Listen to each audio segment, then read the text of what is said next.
Olá, caros irmãos, sejam muito bem-vindos ao canal O Caminho Ortodoxo. Antes de iniciarmos o tema de hoje, pedimos a sua colaboração. Deixe o seu like, inscreva-se no canal e compartilhe este vídeo com todos que se interessam por teologia, pela história da igreja e pela fé ortodoxa. Hoje o vídeo será mais curtinho, mas nem por isso menos relevante.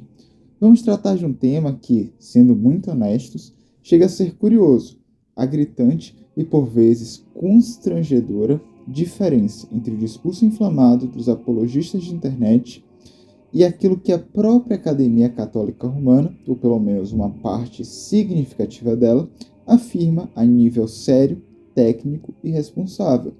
E o mais interessante, não estamos falando de um ponto secundário, mas de um dos temas mais debatidos da história da Igreja. Sim, hoje vamos falar do filioque, ou a expressão "e do filho", adicionada pela Igreja Latina no credo ecumênico. Prepare-se, porque o contraste aqui não é sutil. É bom lembrar que nós já fizemos um trabalho semelhante no vídeo Diálogos Ecumênicos, o Vaticano admite a ortodoxia, em que demonstramos que os próprios especialistas do Vaticano admitem que a ortodoxia sempre esteve correta quanto à eclesiologia da Igreja. Um vídeo que, cumpre destacar, não teve resposta sequer de um dos apologistas de plantão.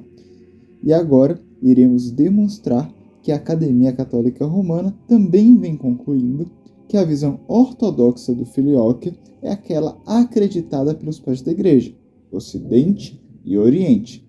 Prepare-se, porque o contraste não é sutil. Mas afinal, o que é a controvérsia do filioque? Antes de tudo, um breve, mas necessário, esclarecimento. Nós já temos aqui no canal um vídeo extenso, com mais de 2 horas de duração, intitulado Ortodoxia Comprovada, os pais da Igreja não ensinavam o filioque, no qual analisamos o tema do filioque diretamente da patrística, tanto oriental quanto ocidental.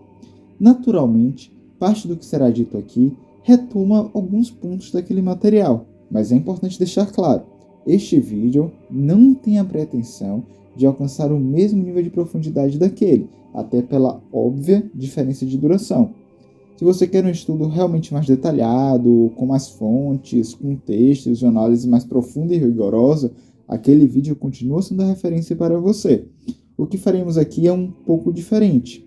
Aqui vamos apresentar de forma sintética e direta o que ambas as igrejas, seja a Igreja Católica Ortodoxa e a Igreja Católica Romana, afirmam dogmaticamente, no caso do catolicismo romano, ao menos de um nível histórico e magisterial, e o que é que a Academia Católica Romana ela afirma hoje, e como isso contrasta com o discurso frequentemente simplificado dos apologetas, ou até mesmo com a posição histórica do catolicismo romano. Dito isso, vamos ao ponto. O termo filioque, que em português significa "e do filho", refere-se a uma adição unilateral feita no Ocidente ao credo niceno-constantinopolitano, especificamente no artigo sobre a processão ou a origem hipostática do Espírito Santo. O texto original do credo afirma: "E no Espírito Santo, Senhor vivificante, que procede do Pai, e com o Pai e o Filho é adorado e glorificado." Já com a adição ocidental, passou-se a dizer que procede do Pai e do Filho. Essa pequena mudança de palavras trouxe enormes implicações teológicas, dividindo a Igreja. Agora perceba, estamos falando de uma adição aparentemente pequena, mas com consequências teológicas gigantescas. Essa alteração não apenas gerou controvérsia, ela se tornou um dos elementos centrais que contribuíram para o rompimento de comunhão entre a Igreja do Ocidente e as diversas igrejas do Oriente, culminando no que hoje nós conhecemos como Grande Cisma. Mas aqui começa o problema real, e ele é frequentemente ignorado em debates superficiais. O que, afinal, significa proceder? E por que essa palavra é tão decisiva?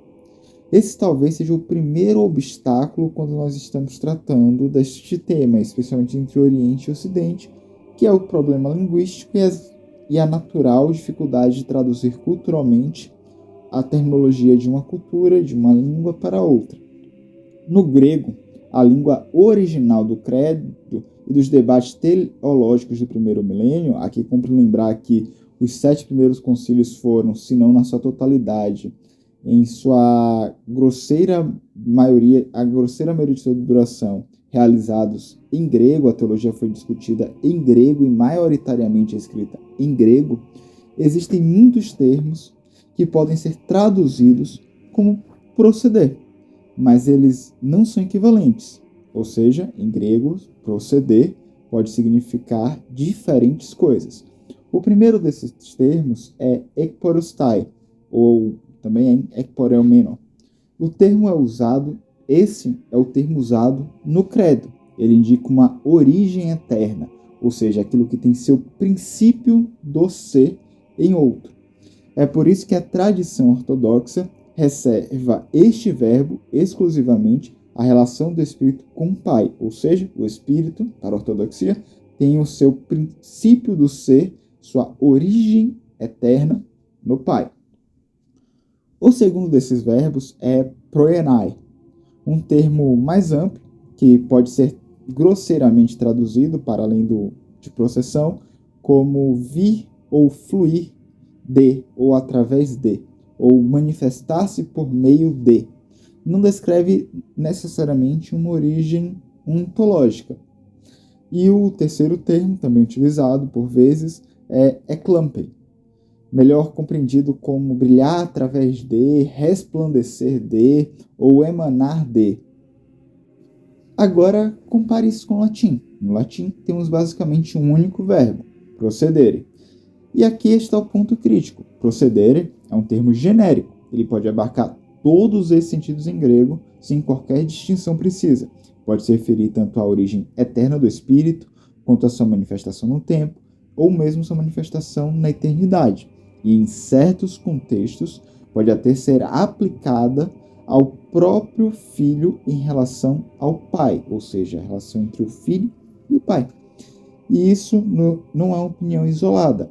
Vejamos o que afirma a Eduardo Tchechenski em sua obra The Filioque, History of a Doctrinal Controversy.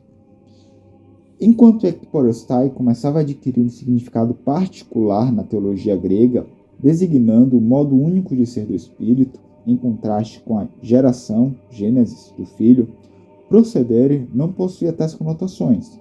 Para Jerônimo e as gerações posteriores de teólogos latinos, procedere era um termo muito mais amplo, que podia ser usado para descrever tanto a procedência do Espírito quanto a do Filho a partir do Pai. Por exemplo, João 8:42. Ergo enim ex Deo process et veni. Pois eu procedi de Deus e vim. Agora, perceba a importância disso. A partir daqui, surge um problema metodológico extremamente comum, especialmente no discurso apologético de internet. Pegar citações patrísticas em latim, sejam originalmente em latim, sejam traduzidas para línguas latinas, encontrar as palavras proceder e do filho na mesma frase e concluir automaticamente que os padres ensinavam o filioque, no sentido posteriormente desenvolvido pela teologia franco-medieval. Isso simplesmente não se sustenta. Trata-se do que nós chamamos de falácia da palavra-conceito, também conhecida como falácia de equívoco ou da ambiguidade. Ou seja, quando se utiliza a mesma palavra com significados diferentes, mas trata esta palavra como se os significados fossem, na verdade, idênticos, chegando assim a uma conclusão falsa. É exatamente isso que acontece aqui. No grego, nós temos distinções técnicas precisas. No latim, há um termo genérico. A maioria dos apologistas simplesmente ignora essa diferença e projeta um significado posterior sobre textos anteriores. E o resultado, como não poderia ser diferente, é uma leitura anacrônica da patrística. Já a academia, e aqui está novamente o contraste, faz a pergunta correta. Procede em que sentido? Trata-se de uma processão econômica, ou seja, uma processão no tempo, relacionada ao envio do Espírito ao mundo, Ou seria uma processão imanente, isto é, eterna, no próprio ser de Deus, na própria vida intratrinitária? E sendo imanente, ela implica em uma relação causal entre o Filho e o Espírito, ou se trata de uma relação eterna, mas não causal? Em outras palavras, e aqui chegamos ao ponto decisivo, o Filho é a causa do Espírito na Trindade, ou seja separadamente, seja junto ao Pai, uma causa imediata ou não. Ele tem um papel, talvez, na processão do Espírito, mas esse papel é não causal. E é exatamente essa pergunta, e apenas ela, que estabelece a linha divisória real entre a posição tradicional e dogmática do catolicismo romano e a posição dogmática da Igreja Católica Ortodoxa. Ou seja, a nossa distinção está simplesmente em uma única pergunta. Quando falamos da processão do Espírito Santo, estamos falando que a sua única causa e princípio é o Pai, ou que o Filho ele também é a causa do Espírito Santo. E vai ser justamente este ponto, por ser a diferença dogmática real e concreta, que vamos abordar neste vídeo.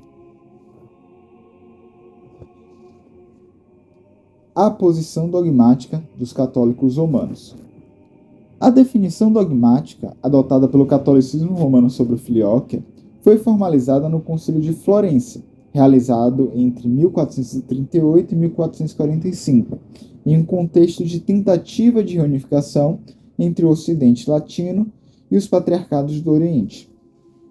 E aqui é importante ser muito claro, é essa definição, não versões suavizadas ou reinterpretadas, que constitui, pelo menos em teoria, o parâmetro dogmático romano, ou pelo menos historicamente foi se entendido como um parâmetro dogmático romano. E é essa posição que, na prática, embora aos poucos abandonada pela Academia Católica Romana, como veremos, é defendida com grande veemência pelos apologetas latinos.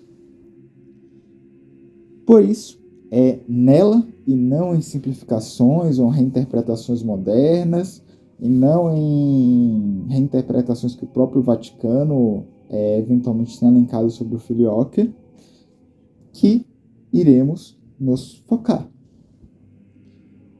Com base tanto nas atas latinas quanto nas atas gregas do Concílio de Florência, a chamada Bula de União, Laetentur Caeli, afirma de modo categórico que o Filho participa da processão do Espírito Santo no sentido de ekporostai, isto é, não apenas como mediação, mas como origem no sentido técnico do termo do Espírito Santo. B, que a processão não ocorre apenas por meio do Filho, mas também a partir do Filho. C, que, portanto, o Filho é apresentado como origem hipostática do Espírito Santo. E D, de forma mais explícita, que o Filho é causa, aitia, e princípio, arche, do Espírito Santo. Vejamos no texto, sobrepondo ambas as versões. O Espírito Santo procede eternamente do Pai e do Filho, e possui a sua essência e o seu ser subsistente ao mesmo tempo do Pai e do Filho, e procede de ambos eternamente, como de um só princípio e por uma única inspiração, declarando que aquilo que os santos doutores e padres dizem, que o Espírito Santo procede do Pai e do Filho, tende a este entendimento, que por isso se signifique que o Filho também é, segundo os gregos, causa, aitia, e segundo os latinos, princípio, arche, da subsistência do Espírito Santo, assim como o Pai. E visto que tudo que é do Pai, o próprio Pai o deu a seu Filho unigênito ao gerá-lo, exceto o ser Pai, e este mesmo fato de que o Espírito Santo procede, ekporostai, do Filho, o próprio Filho tem eternamente do Pai, por quem também foi eternamente gerado. Na tela, apresentamos cópia do original grego, para quem deseja conferir o uso dos termos aitia, arche e ekporostai.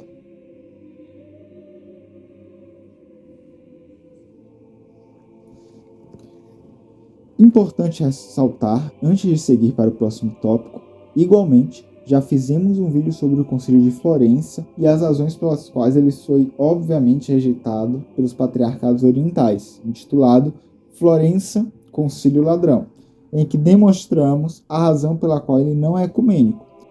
Caso você deseje aprofundar-se sobre o tema, nós recomendamos que o assista após o término deste vídeo. A posição dogmática dos católicos ortodoxos. Agora, em contraste direto com essa definição de Florença, vejamos qual é a posição dogmática da Igreja Católica Ortodoxa. Ela é formalmente expressa no tomo elaborado pelo patriarca Gregório II de Constantinopla, aprovado pelo Sínodo de Blárkena de 1285 e posteriormente recebido de forma universal pela Igreja por meio dos chamados concílios palamitas, frequentemente referidos como Quinto Concílio de Constantinopla. E aqui é fundamental perceber, não estamos lidando com opinião teológica isolada, mas com a definição recebida pela Igreja da fé ortodoxa.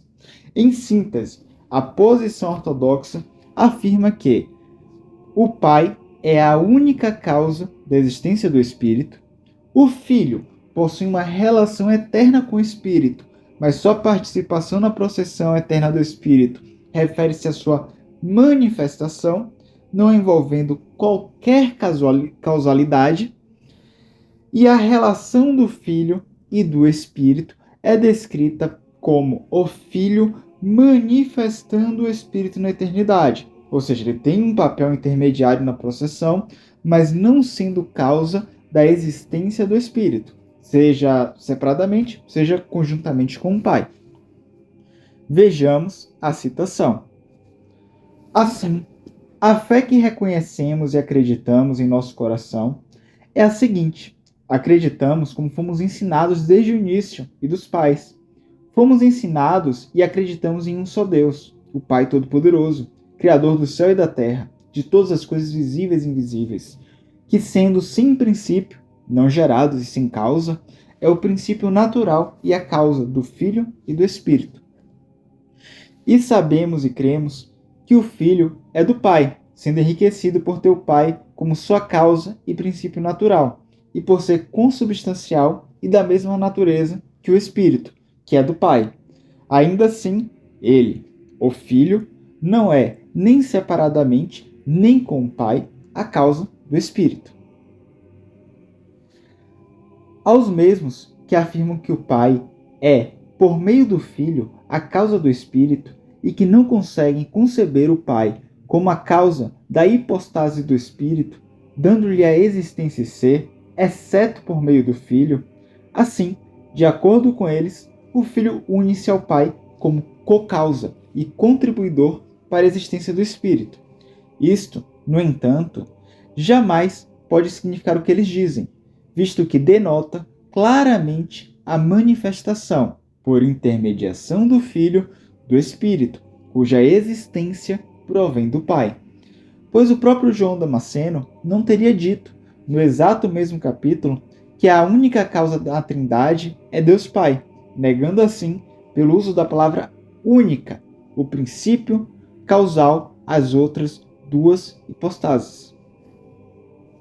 Ao mesmo que dizem os latinos que a preposição através do em toda a teologia é idêntica à preposição idu, e, como resultado, sustentam que não há diferença em dizer que o Espírito procede através do Filho, de dizer que procede e do Filho, daí, sem dúvida, a origem de sua ideia de que a existência e a essência do Espírito vêm do Filho, e eles inferem uma processão dupla ou única de origem e unem o Filho ao Pai, segundo essa explicação de causa, ambos além de toda blasfêmia.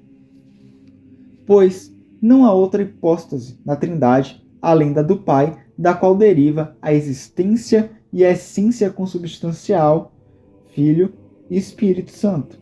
Segundo a mente comum da Igreja e dos santos mencionados, o Pai é a base e a fonte do Filho e do Espírito, a única fonte da divindade e a única causa. Se, de fato, também é dito por alguns santos que o Espírito procede através do Filho, o que se quer dizer aqui é a manifestação eterna do Espírito pelo Filho, não a emanação puramente pessoal do Espírito, que tem a sua existência do Pai. Interpretando a passagem, Tchetchensky afirma: de acordo com Aristides Papadax, Gregório baseou essa distinção em sua crença de que há uma diferença entre existir e ter existência, pois embora o Espírito exista do ou através do Filho, isso não significava, contudo, que ele também tivesse sua existência do ou através dele. Assim, contra Becos, Gregório argumentou que, na frase do Pai através do Filho, o primeiro do denota a processão existência, enquanto o segundo através denota manifestação e esplendor eternos, não a processão existência. Através, portanto, denota a manifestação eterna em contraposição à processão eterna. Para Gregório, de acordo com o pensamento da Igreja, o Espírito obteve sua existência hipostática imediatamente apenas do Pai, mas ele brilha eternamente e se manifesta através do Filho como a luz do sol através de um raio.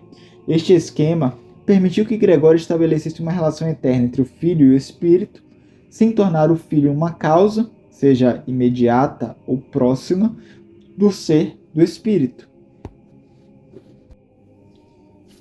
A Academia Católica Romana. Apresentada, ainda que de forma sintética, tanto a posição histórica da ortodoxia quanto do mundo latino, agora vem a parte que costuma surpreender muita gente. O que será que diz a própria Academia Católica Romana moderna? Será que ela concorda com os apologistas de plantão?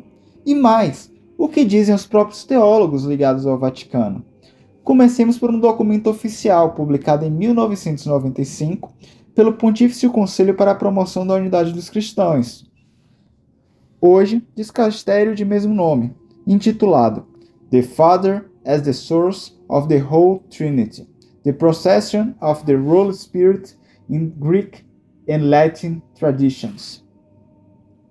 A posição do dicastério é relevante porque revela o consenso entre os acadêmicos escolhidos a dedo pelo próprio Vaticano, ou seja, estão entre os melhores que a Academia Latina tem a oferecer, e isso é 20 anos atrás. Imagina o quão a academia evoluiu, como veremos ao final, em produções acadêmicas mais modernas.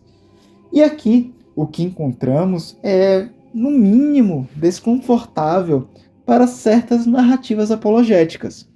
O documento afirma explicitamente que tanto a patrística grega quanto a patrística latina reconhecem a chamada monarquia do Pai, isto é, conforme o próprio documento ensina, que o Pai é a única causa, aitia, e princípio dentro da Trindade.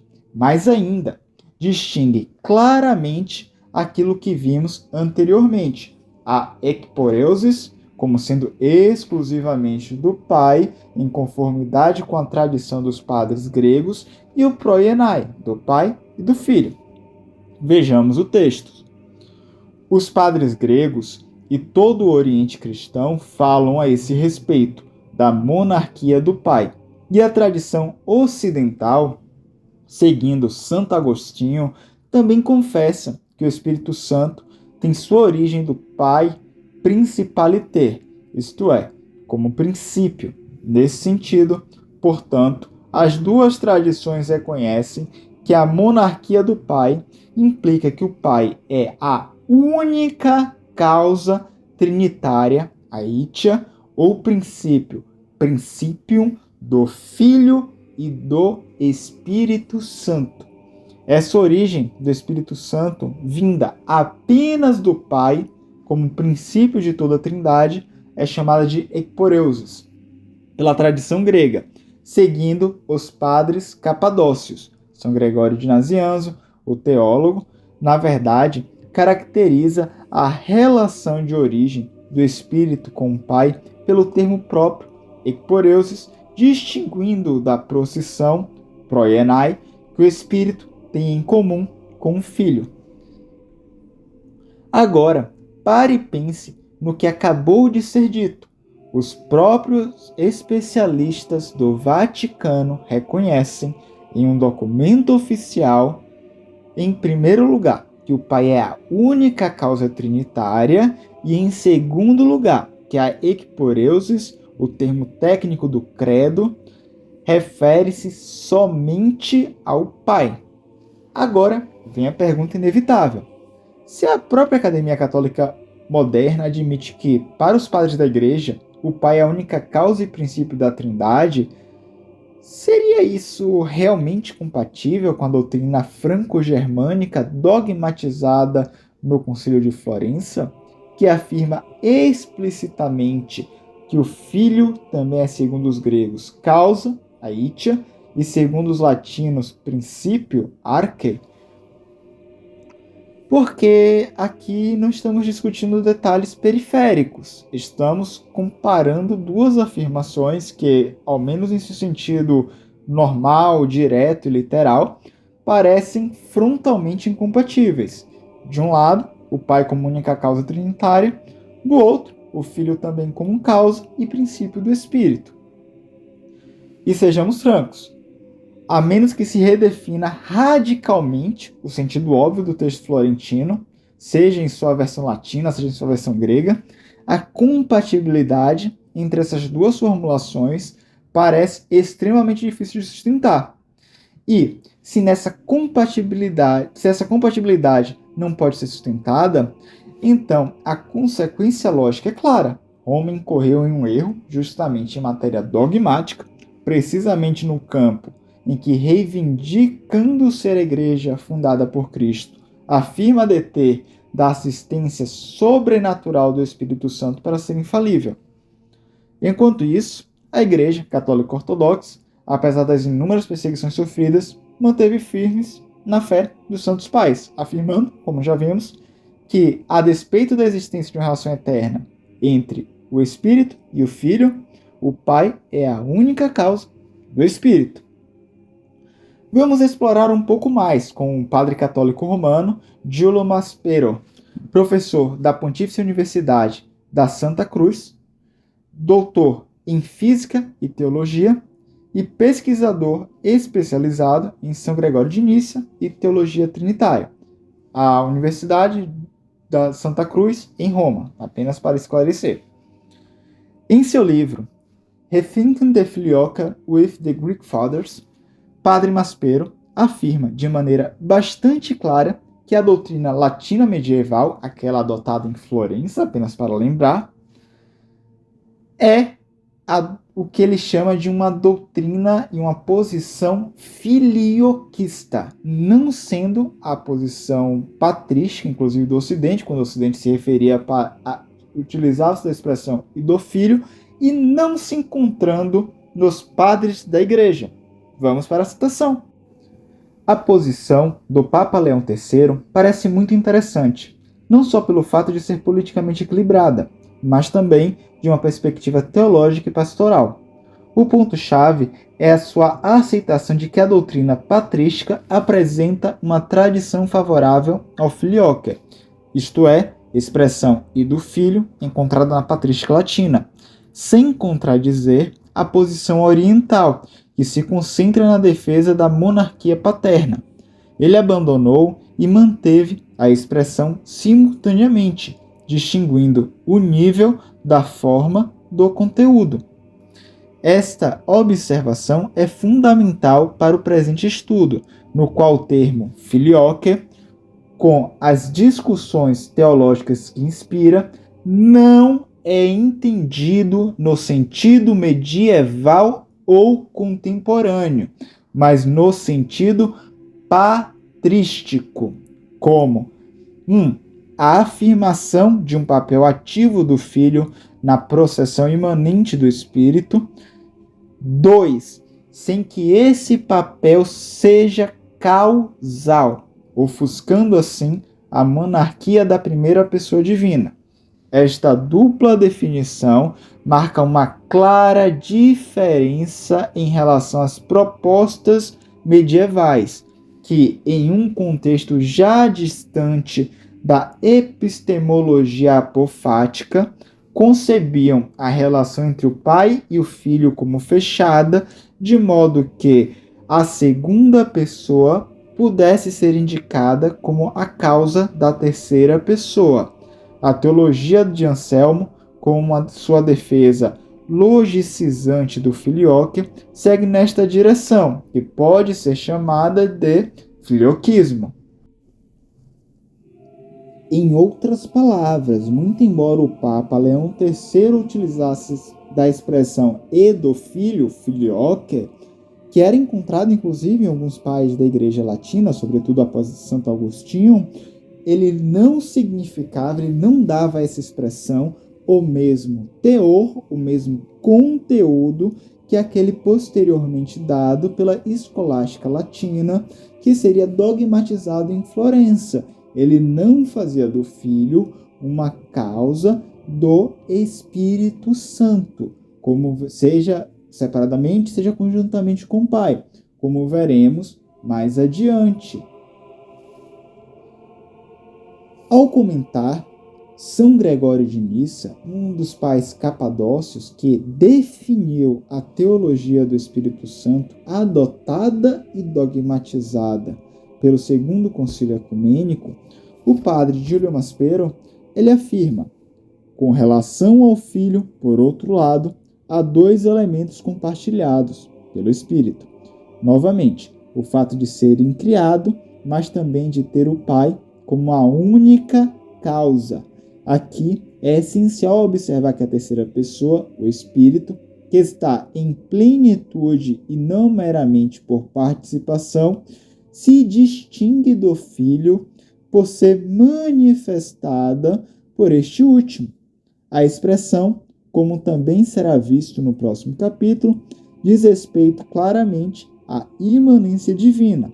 O restante da passagem citada, de fato, destaca imediatamente que essa característica não coincide com a das criaturas, que, segundo o testemunho do prólogo de João, recebem o seu ser por meio do Logos. Agora, observe atentamente o que está sendo dito aqui. O Espírito Santo, 1. É causado apenas pelo Pai. 2. Possui relação eterna com o Filho. 3. É eternamente manifestado através do Filho. 4.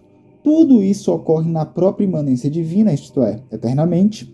5. A diferença entre o Espírito e as criaturas é que, enquanto essas recebem seu ser por meio do Logos, ou seja, o Filho, o Espírito a recebe do Pai como sua única causa. Mas espere um momento. Onde exatamente nós já vimos esta formulação antes? Na própria definição dogmática ortodoxa, expressa pelo Sínodo de Blárkena. Perceba o tamanho do problema para a apologética popular, porque aquilo que é frequentemente retratado como uma invenção tardia bizantina ou novidade oriental está sendo reconhecido por um teólogo católico romano contemporâneo, professor de uma universidade católica renomada, vinculada ao próprio Vaticano e localizada no coração da Igreja Católica, está em Roma, especializado em teologia trinitária e patrística, como precisamente o ensinamento dos pais da Igreja. Mas Maspero vai ainda mais longe. Ele não limita sua leitura ao Oriente. Em sua apresentação Rethinking the Filioque from the Greek Fathers as an Ecumenical Opportunity, disponível online, ele afirma explicitamente: então, minha proposta é que, em suas respostas aos pneumatomacos, os padres gregos introduziram um papel ativo do Filho na processão do Espírito Santo, na imanência da substância divina. Este papel não é causal, porque é puramente relacional. Então, isto é completamente diferente com relação ao filioquismo. Nada a ver com isso, isto é algo diferente. Essa tradição talvez pudesse ser o fundamento para o desenvolvimento da teologia expressa também no Ocidente através do Filioque antes da Idade Média. Então, em minha opinião, o que Agostinho quis dizer foi esta mesma teologia, o que poderíamos encontrar em Ário, no próprio Tertuliano. Tão cedo está relacionada a esta perspectiva. E também é muito importante que os primeiros 8 séculos não apresentaram divisão sobre isso. Então podemos compartilhar a fé dos primeiros 7 concílios que definiram a ortodoxia. Ou seja, enquanto os filioquistas medievais defendiam uma causalidade hipostática do Filho na existência do Espírito Santo, exatamente como definido no Concílio de Florença, os padres da Igreja ensinavam uma relação eterna, porém não causal, entre o Filho e o Espírito, que Gregório de Nice chama de manifestação. E isso muda completamente o eixo da discussão, porque o debate deixa de ser: existe uma relação eterna entre o Filho e o Espírito? Tanto ortodoxos quanto católicos romanos concordam que sim, existe. Mas a resposta patrística, ela é claramente nesse sentido, ela é um sim.